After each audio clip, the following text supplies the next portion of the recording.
नमस्कार, आदाब, अभिनंदन, स्वागत आप सबका आपके अपने यूट्यूब चैनल जे सर पर।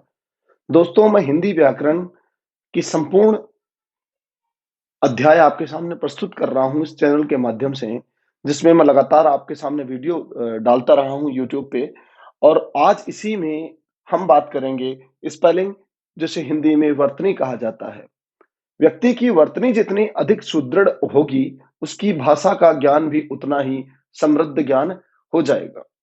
हम यहाँ व्यर्थ की बातें नहीं करते हुए केवल बात करते हैं वर्तनी की।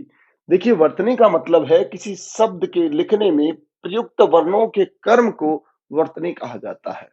यानी जो कोई शब्द लिखा जाता है, उसमें जो वर्ण प्रयुक्त होते हैं, उनका एक कर्म है, उस कर्म को वर्तनी कहा जाता है। देखिए, जो वर्तनी है इसमें 2 तरीके हैं कि आप एक तो अशुद्ध की जानकारी रखो और एक शुद्ध की। तो ये मेरा मानना है कि आप अशुद्ध का जानकारी लो ही मत। अशुद्ध जो है उसकी जानकारी की आवश्यकता है नहीं, क्योंकि जब हम शुद्ध और अशुद्ध पढ़ते हैं, तो हमारे मस्तिष्क में उसके बिंब बन जाते हैं, जो हमें फिर डिस्टर्ब करते हैं। इसलिए हमें केवल शुद्ध को ही पढ़ना चाहिए, जिससे दिमाग में ही नहीं आएगा कि अशुद्ध होता क्या है।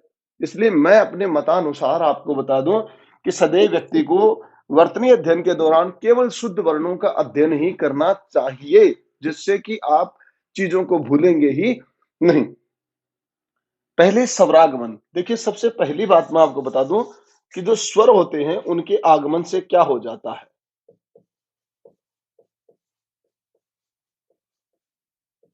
जैसे एक शब्द है, उसमें अनावश्यक स्वर का आगमन हो जाए, अधीन है।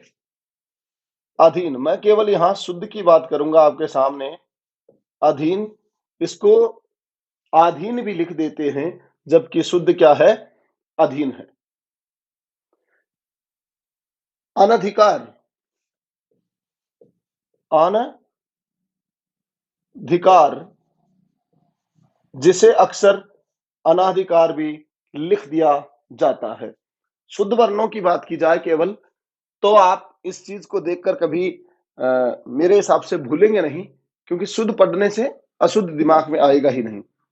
अहल्या, अहल्या है, उसको कई लोग अहिल्या लिख देते हैं, आप देखेंगे अहल्या।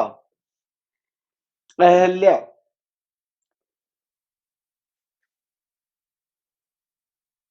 फिर है वापस।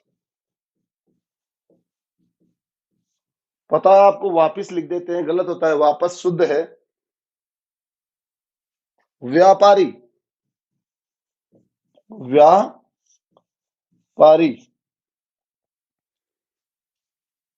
अत्यधिक,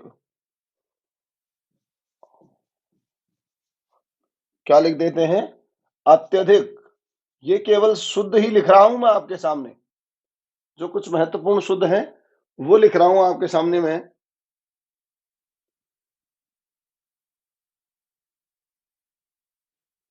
ये थे कि इनमें इस प्रकार के जो होते हैं शब्द, उनकी रचना के दौरान अक्सर कर क्या लिया जाता है कि इनमें एक-एक वर्ण अधिक जोड़ लिए जाते हैं, इनमें स्वर का आगमन कर लेते हैं। जैसे अधीन को आधीन कर देना, अनाधिकार बोल देना, अहिल्या बोल देना, वापिस बोल देना, व्यापारी बोल देना, अत्यधिक बोल देना, जबकि होते शुद्ध क्या है? ये सब अत्यधिक, अधीन, अनाधिकार, अहिल्या, वापस और व्यापारी। देखिए, इसके अलावा मैं आपको बताऊं क्या किया जा सकता है। जैसे स्वरों का यह आगमन था, अब हम बात करते हैं स्वर लोप की। क्या बात कर रहे हैं? स्वर लोप। स्वर का लोप भी कर दिया जाता है, और लोप होता है तो किस प्रकार के शब्द होते हैं? देखिए, शुद्ध शब्द है आखिरी। आप देखते हैं ना, कई बार आखिरी होता है, उसको क्या लिख देते हैं लोग? आखिर लिख देते हैं। आखिरी शुद्ध शब्द है ये, आखिरी। जैसे जुलूस लिख देते हैं,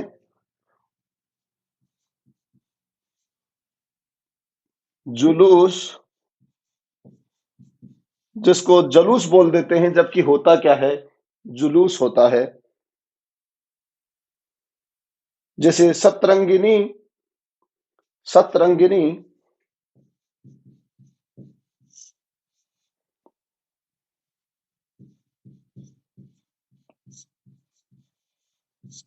अब जब हम पढ़ेंगे नहीं अशुद्ध तो आपको शायद ये ज्यादा डिस्टर्ब नहीं करेगा कि शुद्ध अशुद्ध है क्या। वर्तनी अध्ययन में एक ही चीज देखी जाए जो सही है वो वो ज्यादा कारगर होता है। जैसे दुगुनी, जैसे आपने पढ़ा दुगुनी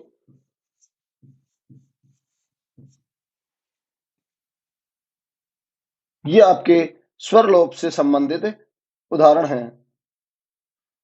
फिर जैसे वर्ण अधिक आ जाएं तो कैसे हो जाता है बुधवार, जिसे लोग लिख क्या देते हैं बुधवार, ये गलत है, ये सही है। जैसे निश्चल, जैसे समुद्र, समुद्र कई लोग लिख देते हैं समुद्र, जबकि ये गलत है और ये सही है आपका। तो देखिए इस स्थिति में अमूमन क्या हो जाता है कि व्यक्ति को भ्रम हो जाता है, मस्तिष्क अपने आप यहाँ का मैकेनिज्म चलता है जो क्या करता है गलत और सही दोनों को ही अपने दिमाग में रख लेता है। और जब एग्जाम होती है उस समय दिक्कत ये हो जाती है चुनाव के समय कि सही और गलत को चुनो, तो आप क्या कर लेते हैं कई बार गलत में और सही में पहचान नहीं कर पाते। इसलिए आप जब पढ़े तो इन पे ज्यादा ध्यान दें, जो सही है उनका बार बार रिवीजन करें ताकि आप क्या हो जाएगा उसका बिंब आपके मस्तिष्क में बन जाएगा। ठीक है, जैसे कुतिया,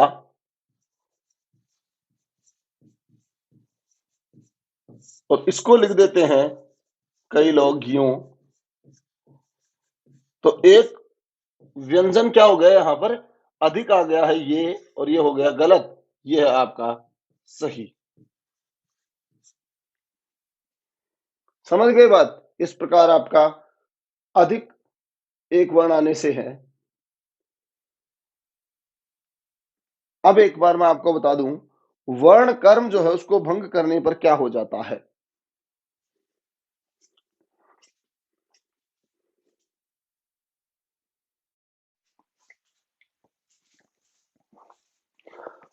अब देखिए आगे हम चर्चा करते हैं इसी में कि वर्ण भंग कैसे हो जाता है। जैसे अतिथि लिख दिया, यह है अतिथि, और इसी को लिख देते हैं इस तरीके से अतिथि, तो ये अशुद्ध है और ये अतिथि, ये शुद्ध होता है। चिन्ह को कई बार ऐसे भी लिख देते हैं लोग, जबकि होता ये चिन्ह है, चिन्ह न पूरा होता है। अलम लिख देते हैं अमल को, जबकि प्रशंसा में शुद्ध ये प्रशंसा होती है, ये सही है और ये गलत है। मतबल भी बोल देते हैं हम, मतबल नहीं, ये गलत है, मतलब होता है। क्या होता है? मतलब। ब्रह्मा में आपको बता दूं शुद्ध ब्रह्मा ये है जिसमें या तो लिखा जाए यूं ब ब्रह्मा, यूं लिखा जाता है ये, और इसे लोग क्या कर देते हैं इस प्रकार लिख देते हैं, जो पूरी तरह क्या है गलत है। तो ध्यान रहे कि आप इन अशुद्धों को तो ज्यादा देखे ही नहीं, जो अशुद्ध हैं उनको ज्यादा देखना ही नहीं है आपको, सिर्फ शुद्ध की ओर ज्यादा ध्यान रखना है। 2-3 बार इनका रिवीजन करना है ताकि आपके मस्तिष्क में वो चीज स्थायी हो जाए। हम देखते हैं कि वर्ण का क्या कर देते हैं परिवर्तन ही कर देते हैं। जैसे बतख की जगह ये बतख होता है और इसको लिख देते हैं बतख, जो गलत होता है, सही बतख होता है, बतख। जुकाम नहीं होता कभी भी, जुकाम होता है, जुकाम। जैसे मुझे अभी जुकाम हो रहा है, थोड़ी तबीयत भी खराब है, पर नियम तो यही है कि जो चल रहा है वो लगातार चलता रहे। मिष्ठान, मिष्ठान नहीं होता कभी। और अक्सर दुकानों पे सही बताइए, आपने देखा होगा मिष्ठान भंडार ही लिखा होता है, जो क्या होता है, अशुद्ध लिखा हुआ होता है, जबकि होता है मिष्ठान भंडार। आपने काफी बार देखा है, मिठाई की दुकान पे जाते हैं, उस पे मिष्ठान भंडार लिखा होता है, जबकि होता है मिष्ठान भंडार। ये अशुद्ध है। कुष्ठ है, ये गलत है, और कुष्ठ सही है। दस्तखत नहीं कभी भी होता, दस्तखत होता है। क्या होता है? दस्तखत होता है। देखिए, इसमें कई बार रेफ वर्ण जो है वो ज्यादा दिक्कत करते हैं। रेफ वर्ण जो है वो दिक्कत कैसे करते हैं, उसको लेकर हमें काफी ज्यादा चिंता होती है कि ये कैसे होगा, क्या होगा। तो मैं अभी आपको समझाऊं। इसको यदि हम पढ़ें तो आरसीवाद पढ़ा जाता है, और वो आशीर्वाद शुद्ध है। मैंने ये कह दिया कि साहब ये गलत है और ये सही है, और ये बात भी सही है, पर इसको मैं आपको समझा भी दूं कि जो ऊपर वर्ण होता है वो पढ़ा किस क्रम में जाता है। जैसे आ, फिर पहले ऊपर जो लिखा है वो पढ़ो, रे सी वाद, आर सी वाद। गलत हो गया इसका मतलब। आ सी, फिर रे पढ़ा, रे पढ़ा, वाद, आ सी रे वाद, आशीर्वाद। फिर है आकर्षण, जिसको क्या लिखा है यहाँ, आकर्षण, जबकि ये शुद्ध होता है आकर्षण। आक ऊपर वाला रे पड़ा, फिर शरण, आकर्षण। समझ गए बात? दर्शनीय को देखो कैसे लिखा हुआ है, दर्शनीय। गलत है कि नहीं है, बताओ आप। गलत। शुद्ध होगा इसका दर्शनीय, क्योंकि द और र ये क्या होता है, इसके बाद ये बोलता है जो ऊपर है वो। ऊपर है वो पहले बोलेगा, आधा वर्ण है ये। ऊपर है तो आधा है, नीचे है तो पूरा है। कभी भी वर्ण लटका होता है ना नीचे, तो वो क्या हो जाता है, पूरा। अब जैसे मैंने ये लिखा है, तो इसमें ये पूरा है और ये आधा है। समझ गए? इसको हलसिन से भी लिख सकते हैं, ऐसे भी। पुनर्जन्म को कैसे लिखते हैं, देखिए, पूर्ण, पूर्ण हो गया ना, तो पुनर्जन्म नहीं, पुनर्जन्म। र, पुण्य, फिर रे पढ़ेंगे, जन्म, पुनर्जन्म। इसका मतलब ये शुद्ध हो गया। उसके बाद देखिए, प्रवर्तक जो होता है उसको क्या क्या लिखा जाता है, ये गलत है। प्रवर्तक, गलत है ये बात। लिखते हैं प्रवर्तक, प्रवर्तक लिखा जाता है। इस प्रकार ये शुद्ध अशुद्ध होते हैं। स्क्रीनशॉट ले लो, और उसके बाद हम कुछ और उदाहरणों के साथ चर्चा करते हैं। ले लो इसका स्क्रीनशॉट।